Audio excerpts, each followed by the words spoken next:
Thank you.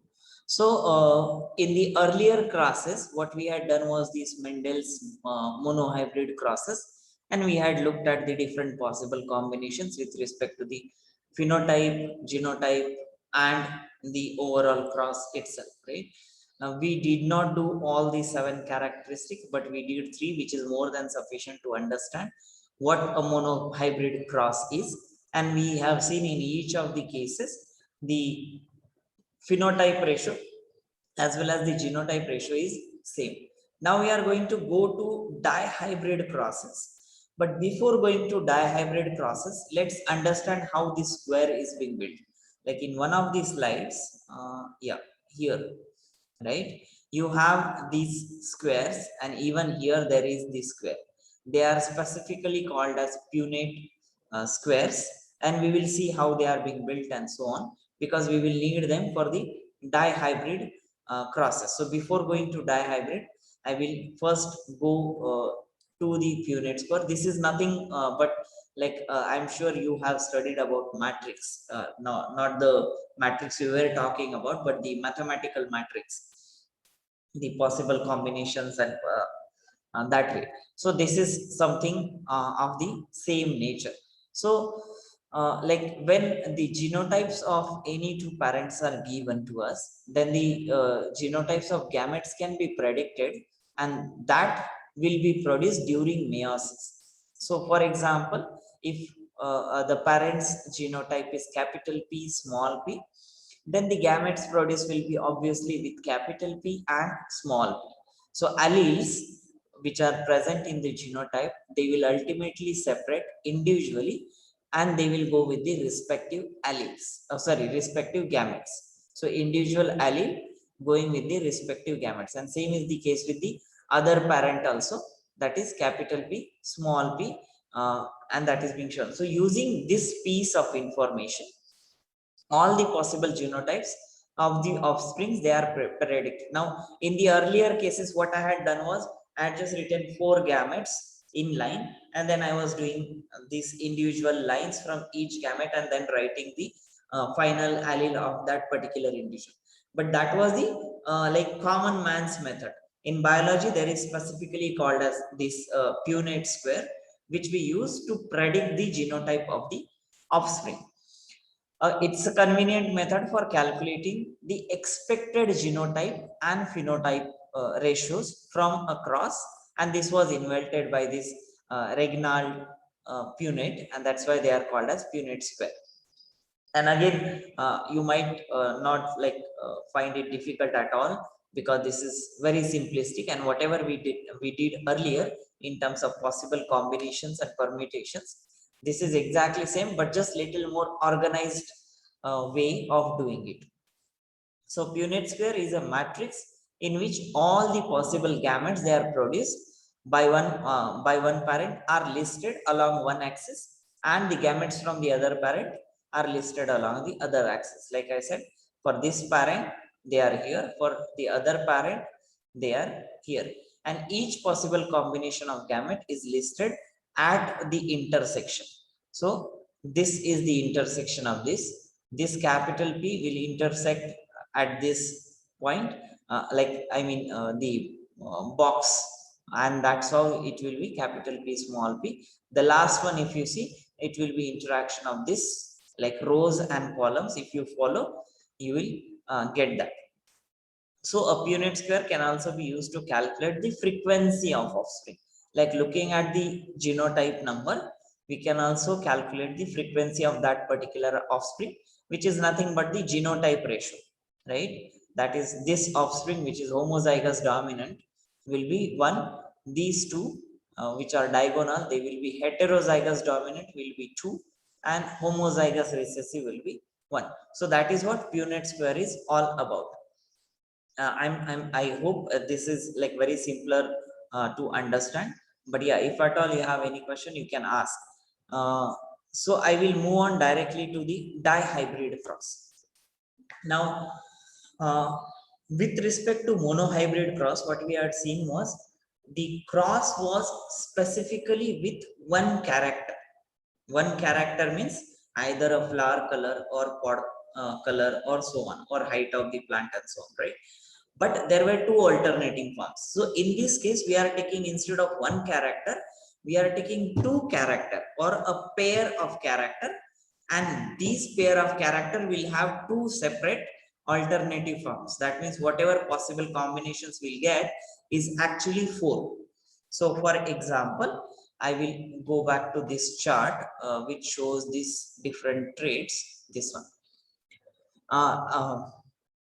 For example, I am looking for seed shape and the flower color. Now let's not take two seeds at a time because it might get confusing. So let's say I am taking the seed shape and the flower color. These two characteristics I want to study at a time. Instead of one characteristic at a time, I want to study seed shape and flower color at time. So then in seed shape, I have these two alternating form, that is round and wrinkled. And in flower color, I have these two alternating form, that is purple and white. So the possible combinations of the offsprings can be round seed, purple flower, or round seed, white flower, or it can be wrinkled seed, purple flower, or wrinkled seed, white flower. So that becomes four possible combination. And that is the way the monohybrid cross, dihybrid cross works.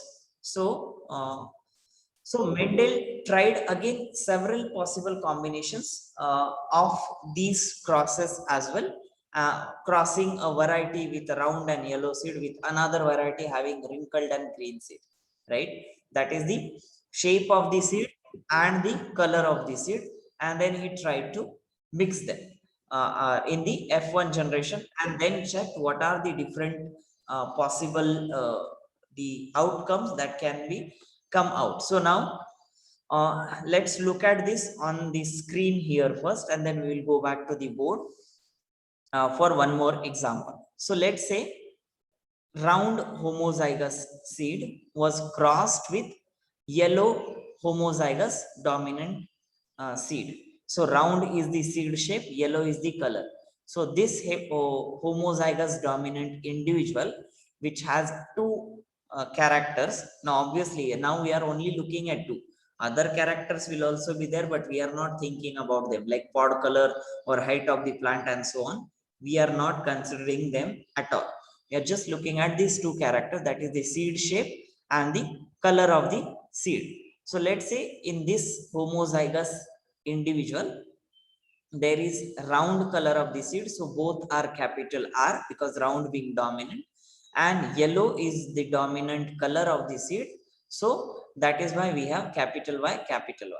And it is crossed with an individual which is homozygous recessive, same like monohybrid, but again except two characteristics. So in this case, we will cross it with the wrinkled seed, that is again homozygous for wrinkled phenotype and homozygous for green phenotype, and both of these are wrinkled and green. These are recessive phenotypes, and they will have respective recessive genotype as well. I hope this part is clear because that is the basis of the rest of the Punnett square in the dihybrid cross.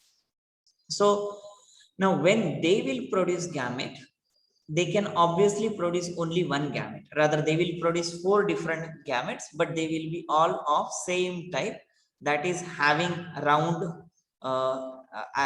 like round seed shape allele and yellow seed color allele. And so all of them will have capital R and capital Y, and again four of them will be there, but we need not write four always, like I said. And in case of this homozygous recessive individual, we will have small r and small y. Now, based on this, what you get is F1 generation. So in the next cross, what you get is capital R, small r, and capital Y, small I. This is heterozygous dominant individual, right? You look at this characteristic, capital R, small r.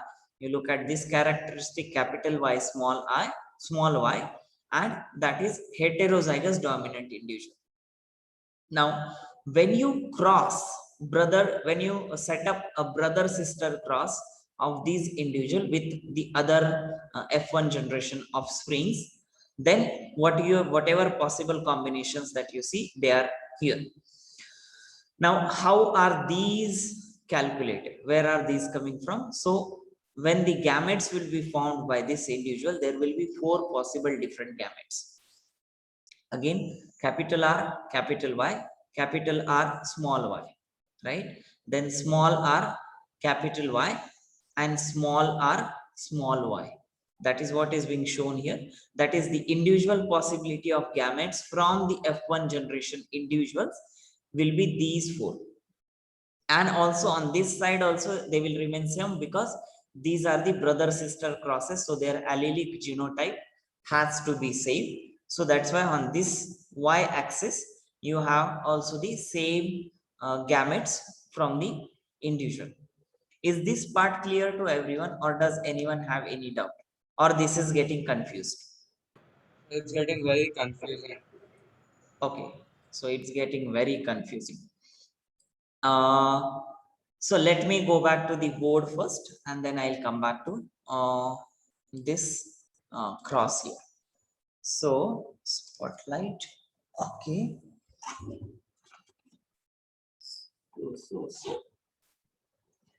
Okay. Let's assume a single character, right, or a single trait I would write is either your seed color, which can be of two types, either yellow or it can be green. Now I am writing here it is dominant and this is recessive. Okay, let me write completely, otherwise these letters will get confusing. Dominant, and this one will be recessive. My voice is audible, right? Clearly. Yes, sir. Perfect. And the second trait is the seed shape. Again, here we have two alternating traits or two alternating characters of the same trait. That is round and wimple. Wimple. Again, this is dominant and this is recessive. Right? In monohybrid cross, we only took one at a time. But in dihybrid cross, we are taking two at a time. Any for the time being, we have chosen seed color and seed shape. So if this is homozygous dominant, it will be capital Y, capital Y. If it is heterozygous dominant, it will be capital Y, small y. I hope you are following these terminologies. If it is homozygous recessive, then it will be small y, right? And there cannot be heterozygous recessive, so no question on this. Same here, homozygous dominant of the seed shape would be capital R, and heterozygous dominant will be capital R, small r. This can only have homozygous recessive, that is small r, and there cannot be heterozygous recessive. This we had seen last class. So the possibility of doing this cross comes from the individuals which are homozygous dominant crossed with homozygous recessive, right? Now, homozygous dominant for both these traits at the time can be yellow. It has to be yellow and it has to be dominant. Both the alleles dominant. That means it will be capital Y, right? And if it has to be dominant for the seed shape also, that means it has to be capital R, right? I hope this part is clear. And because we are studying two of these characters at a time, so that's why we have taken both of them. And this will be your homozygous dominant individual parent, right? and this will be crossed with homozygous recessive. Now, for both of these, it has to be homozygous and it has to be recessive. So it has to be green and green allele. So we will write instead of capital Y, we have small y, that is the recessive character in homozygous recessive type with seed color that is green. Now, homozygous recessive for seed shape is wrinkled seed, so it has to be small r, right? This part is clear to everyone, or does anyone have any doubt here? Okay, so if there are no doubts, that means it's clear. Now, homozygous dominant, homozygous recessive cross. Possibility of gamete formation in this is only one. Let's assume, let's say this and this comes first, right? They will form capital Y, capital R, right? And let's assume this gamete and this gamete will still the possibility same. This gamete and this gamete comes together, still the possibility same. The reason, because we are taking two individuals. In earlier cases, you would have seen we were taking only one of the character. So from only capital Y, this wasn't there in the monohybrid case. So we had got only one capital Y and in the gamete. But here, because we are having two traits and studying at a time, so we will have both the traits in each of the gamete formation process. Okay, so this is the gamete that we receive from this individual, and same is the case here. We will receive small y and small r as a gamete from this individual, right? Because all the possible combination, one of the y and one of the r, and both are same, so that is the possibility of this combination. So these are the this is your parent generation, right? Then when you cross these, yeah, that is when you cross these two gametes, which is ultimately crossing your parents, same thing. What possibility that you get is capital Y, small y, and capital R, small r, right? Now, why and how you are getting this, that will come to this. So let's assume, as you can see here also, let's assume that you have capital Y, capital R as one gamete, and small y, small r as one gamete. So the possibility of the combination goes like this. This one part will combine with this, and this will combine this in the gametes, so that the next generation will have complete set of alleles, right? So to complete the set of allele for Y, that is yellow, that is seed color, it needs to have other allele from the other parent, right? So this small y will come here and will join to complete the gamete. That is why we have capital Y, small y.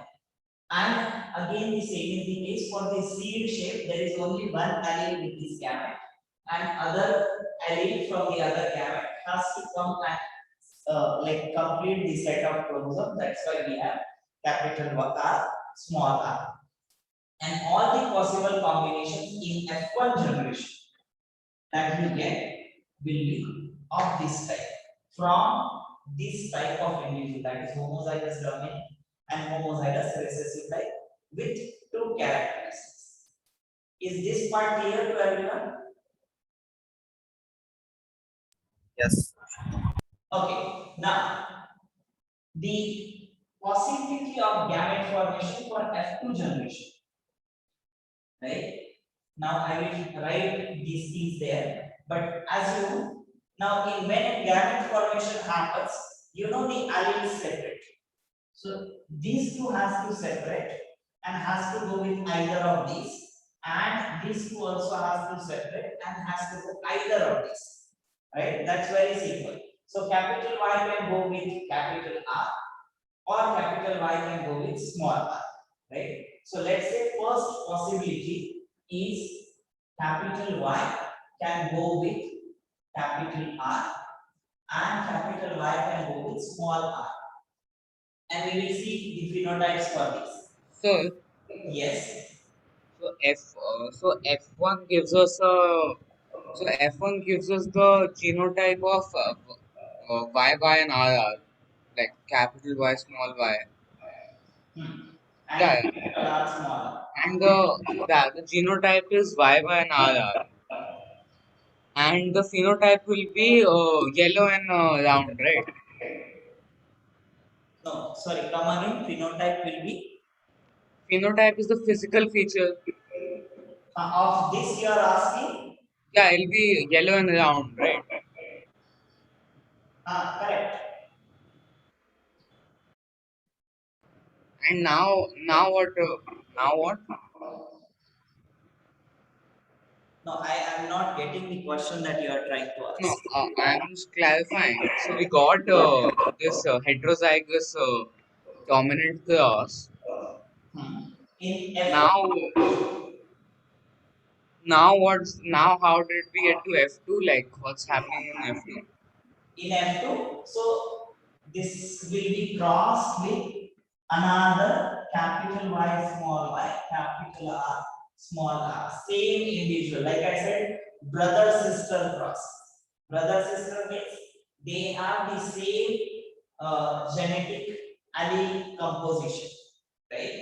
So both of them they are same. So one of the parent we are just looking at what are the possible gametes that this individual can form. Phenotype of this gamete will be yellow. There is a dominant, so it has to be yellow. There is capital R, so it has to be round. So this particular individual will be yellow and round seed. This particular individual will be yellow and round seed. This particular individual will be green and wrinkled seed because both are recessive.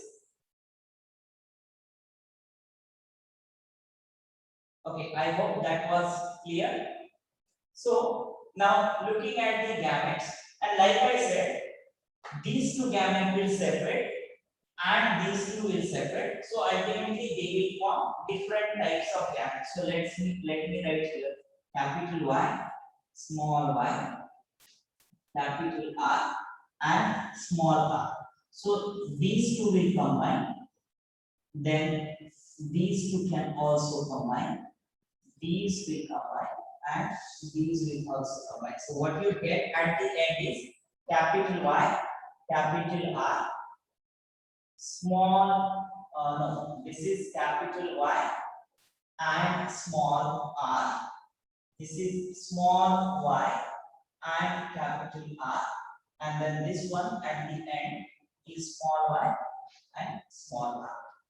So that is what is the possibility of gametes in this from this individual. And because these alleles are same in these two individual parents from F1 generation, we will have the same combination of gametes being formed in this one. Now, is this part clear? Or does anyone have any doubt here?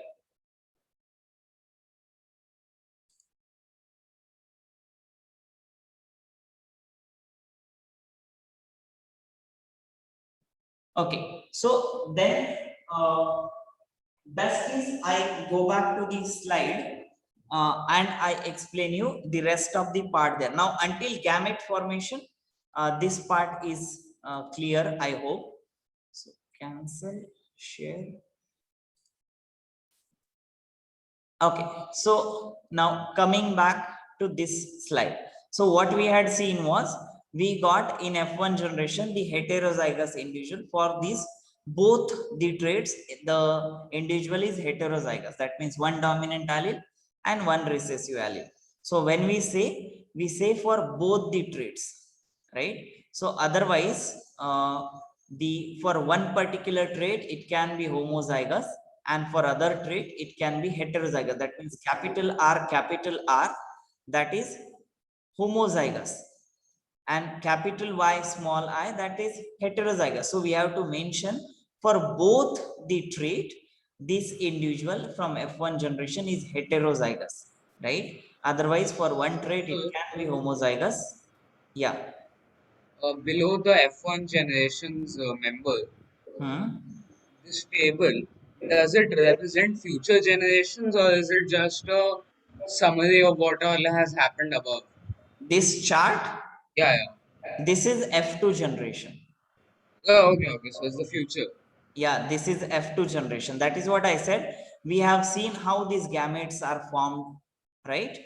That is individually these gametes are formed from these individuals, these F1 generation people. So F1 generation has this capital R and capital Y, then small r capital Y, then again capital R small y and small r small. So all the possible combinations we write in the gamete formation, right?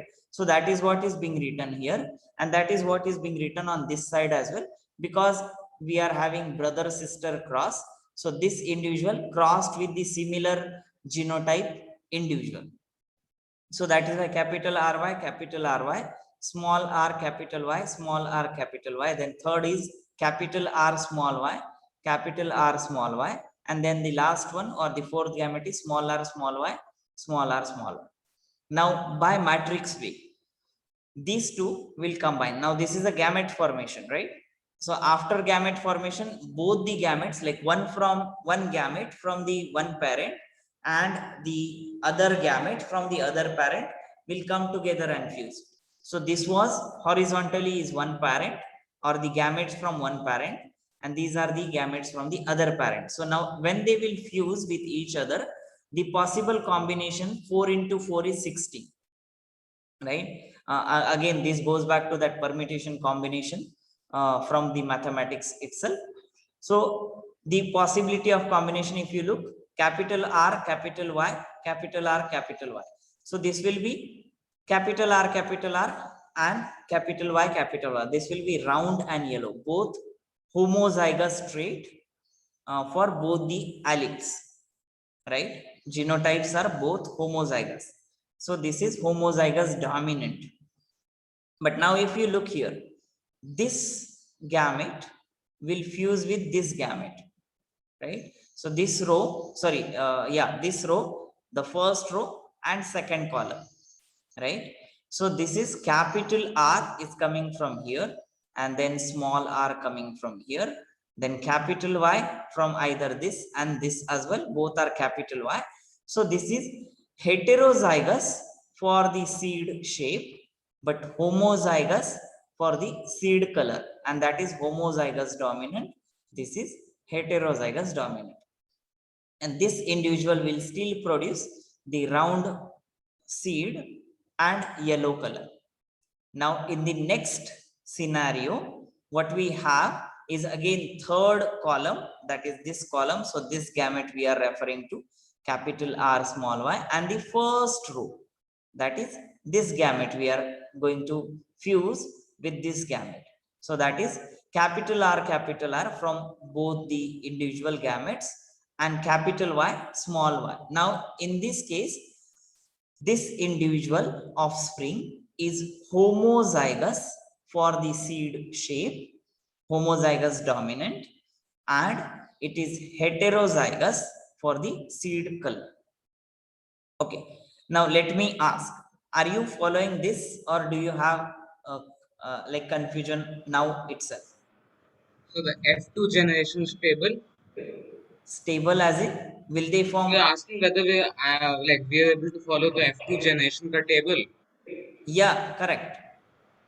Sort of, like for the most part, yeah. Okay, what about others? Are they following people?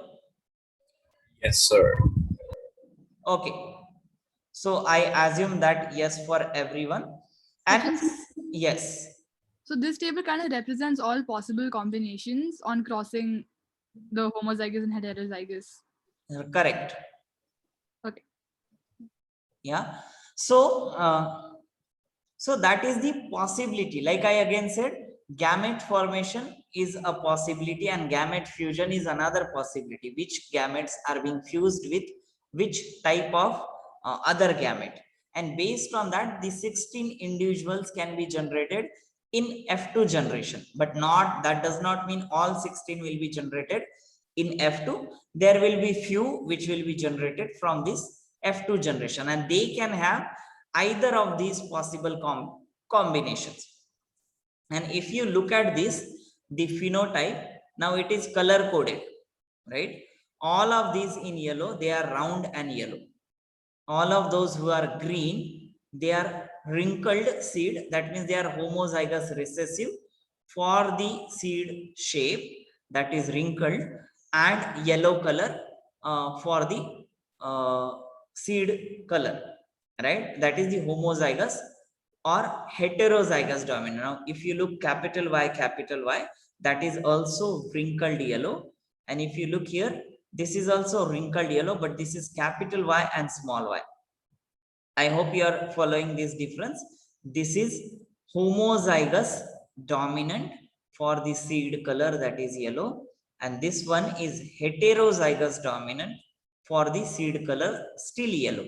Both of them phenotypically will show wrinkled and yellow, but genotypically they are different.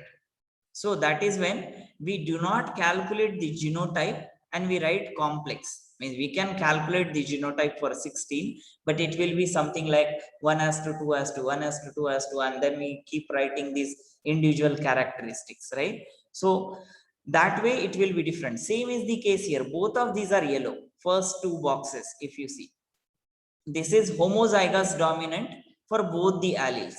This is heterozygous for one allele, that is seed shape, and seed color is homozygous dominant, but both of them show the same phenotype. Phenotype is whatever they express, and genotype is whatever is present in terms of genetic material. So alleles are different in both the cases, and still the expression, that is the phenotype, is same. And that way we get this round and green seed as well. That means the one part can be there will always be one dominant allele, that is round part. In this case you can see capital R, small r, so there is always one dominant allele for the seed shape. And for the seed color, it's always the recessive allele, that is small y, small y, small y, small y, and same here as well. So the color of the seed will be green and shape of the seed will be round. And the last possible combination that you see in dark green, that is both are homozygous recessive. That is for the seed shape, it will be homozygous recessive, so it will be wrinkled seed, small r, and also for seed color it will be homozygous recessive, that is green colored, small y. And these are the 16 possible combination. And if you look at the phenotypic ratio, these yellow are 9, these light green, they are 3, these kind of reddish or orangish, they are 3 and 1. So 9:3:3:1. And then we also write what is the phenotype we are referring to. So 9 is round and yellow, 3 is wrinkled and yellow, next 3 is round and green, and the last one is for wrinkled and green. So that is the phenotype. And like I said, genotype is very, very complex. We need not write it. So that is the dihybrid cross. Okay, now any question here? Have you understood the possibility of the combination? If you understand this process, no, and if I give you a blank Punnett square, you will be able to write this particular, and that actually we are going to do in terms of exercise right now. So what we will do is we'll take two characteristics and everyone will take the same characteristics. Now this is another way to represent just a little bigger image. But what we will do is I will stop sharing first of all. You can refer to these slides while you are doing this exercise. So we can take plant height as the characteristics, Okay, let me show you that slide first. Where is it? Here. So what we can do is we can take this tall or shortness of the plant height, and we can take purple or white flower as the characteristic.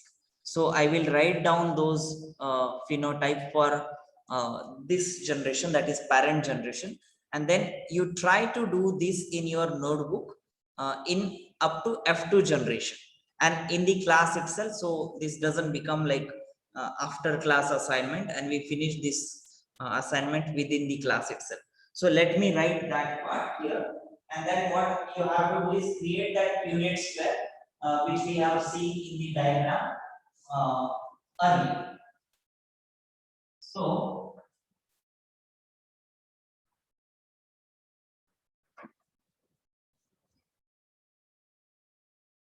okay, so one characteristic that we are taking is plant height can have tall or dwarf, right?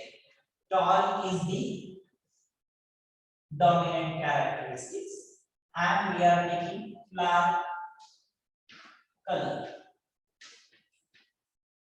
that can be either purple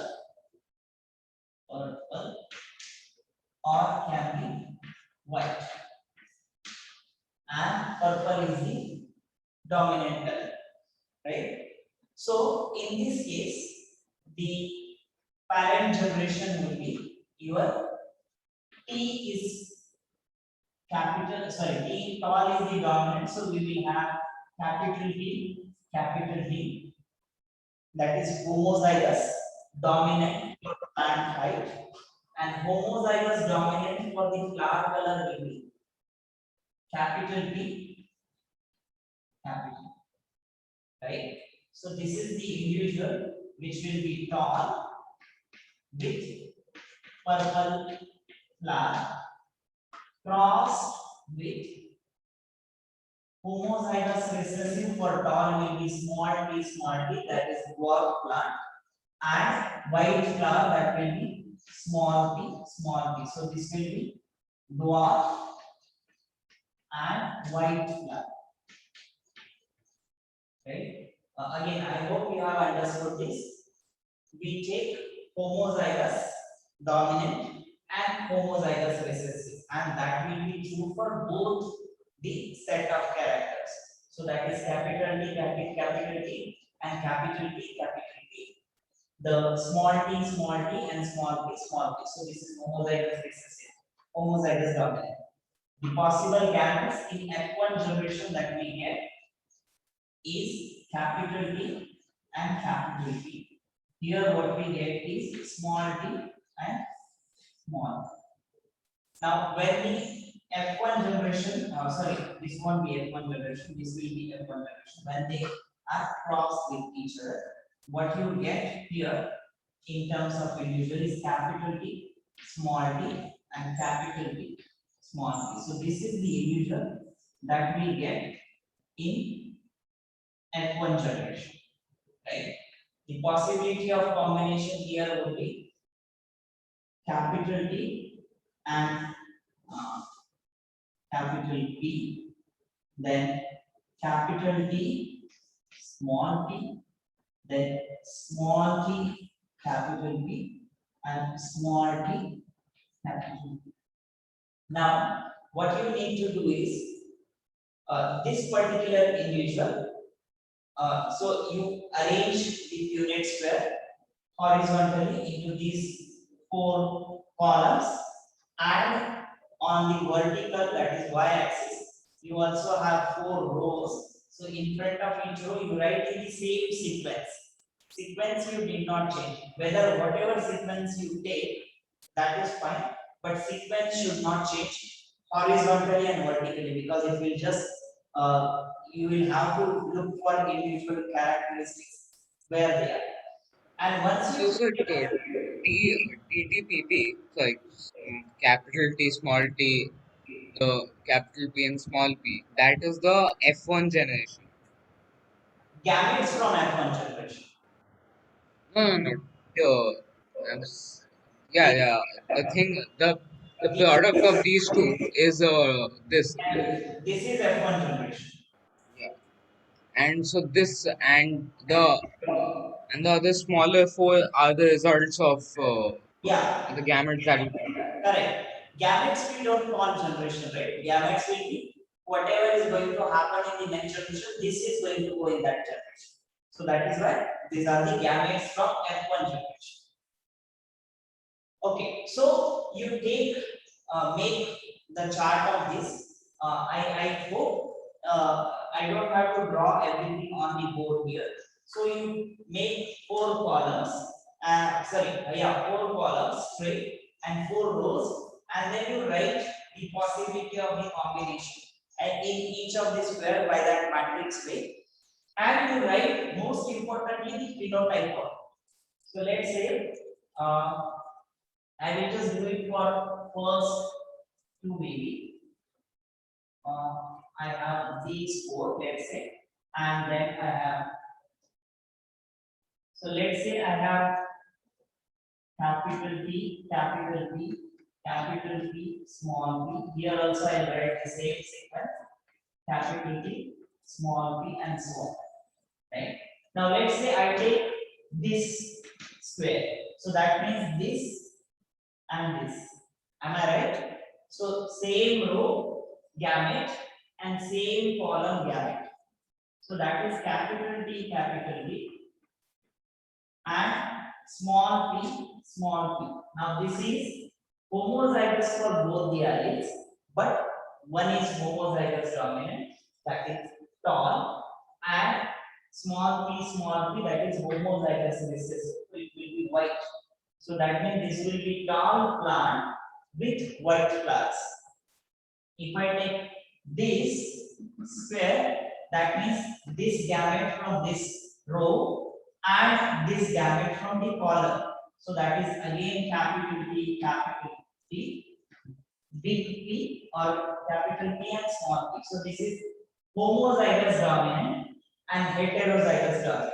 Homozygous, that means dominant, that is tall plant, and heterozygous dominant, that is purple flower. So what you need to write here is tall and purple.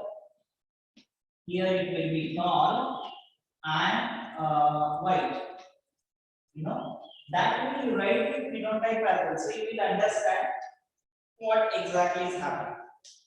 And it shouldn't take you more than 10 minutes because it's just very normal.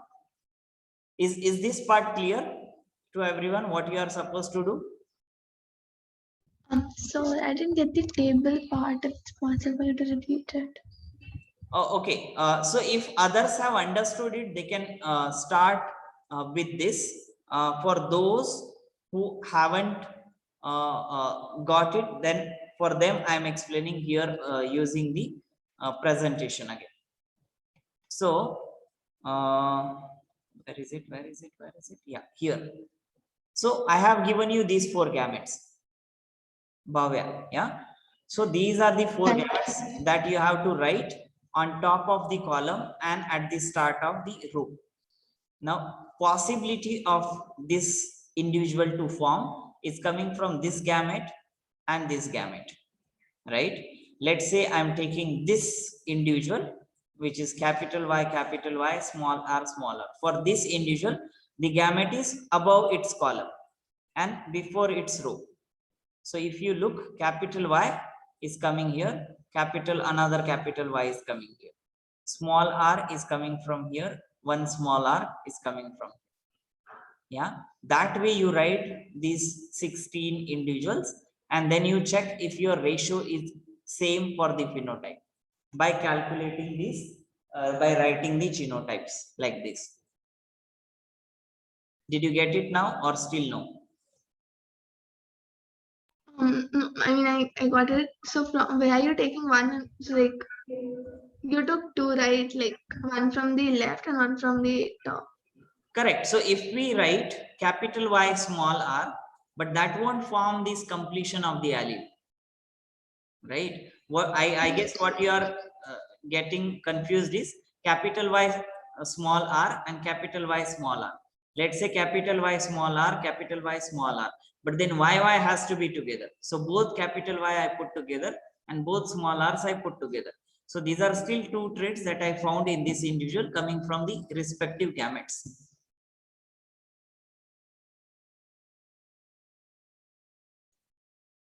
Is that okay? Not okay? No, now I got it. So you just try it. What you have to remember is same alleles has to be put in a pair. That is whether tall or short has to be in the pair. We can't put tall and color of the flower together. So that way, that was just the gamete formation. So the alleles will be together, but in individuals, we can't write that. Okay, so I assume everyone will do this exercise, and please, if you have any question, you can, so I will just create a small assignment for this in the classroom itself, just to check if you have understood or not. So you all can upload the picture of this in that assignment thing, and then I will go over it. I will check individually, and then if at all someone has not understood, we'll try to cover it in the next class. So you still have kind of 5 minutes to finish this. So you can do this. Otherwise, I will stop here for today.